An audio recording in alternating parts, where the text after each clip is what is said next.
Walang tigil ang ulan dito sa aming lugar. Hindi makalabas tong aking mga stainless bee. Hindi tuloy makapag-ani ng pulot. Hindi tayo makapag-harvest dahil mawalan sila ng pagkain.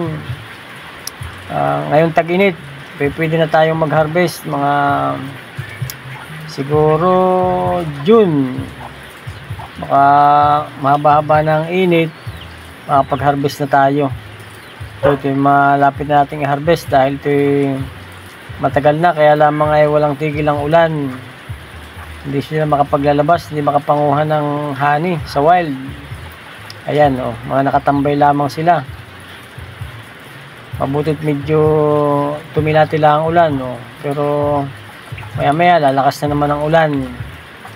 Kaya antabay lang mga ka-Miljin. At pag init, makakapag-harvest na ulit tayo ng honey itong ating stainless bee. Maraming salamat sa inyong panonood.